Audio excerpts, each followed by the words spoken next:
So my intention with that book was to kind of build a bridge between East and West from a mythological point of view.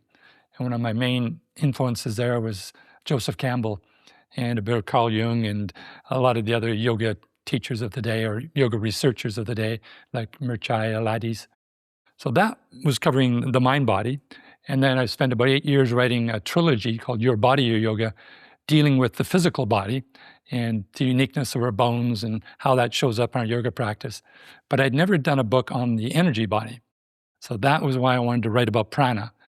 And just like in the course, we talk about kind of the historical view in South Asia of the nadis and prana and the vayus, but also a little bit further north, traditional Chinese medicine and Taoist philosophies of qi and the jinglu, the pranas, the meridians. So I wanted to put that out there as well. But the studio that I joined first when I first started doing yoga was called the Prana Yoga and Zen Center.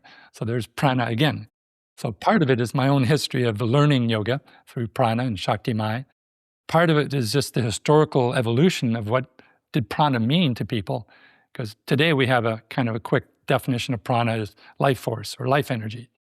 But the term energy didn't really exist 2,000 years ago. What we think of prana today is not what they thought prana meant back then. The word prana comes from kind of two words, pra, meaning to bring forth, and an, which can be the breath or movement or volition.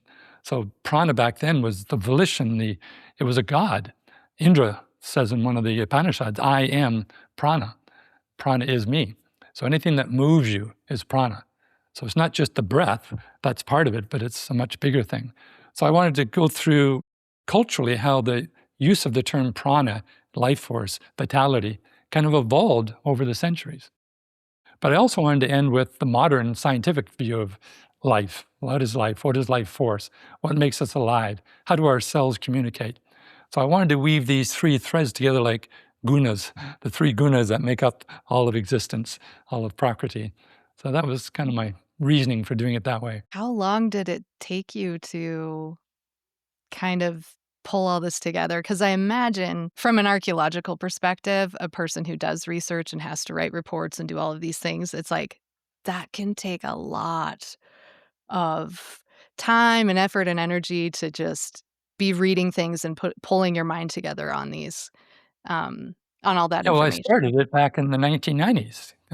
Fortunately, I was a bit OCD. I always took lots of notes whenever I went to visit Eric Schiffman or go to the conferences with uh, David Life or Richard Freeman, and Tim Miller would come into town, and David Swenson.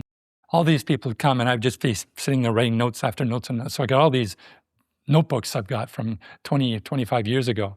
So that was my archaeological digging into those notes to what did they say then? And I was realizing, just as an aside, that what I taught 20 years ago is not what I teach today. Science has progressed, and there's different understandings of how the body works, how bones work. So the same thing probably happened with these teachers. I'm quoting them back in the late 1990s or early 2000s, and I'm sure today they would say things differently, or they may not even agree with what they said then. So I was very cautious that I don't want to put too much credence on what they were saying then because time moves on.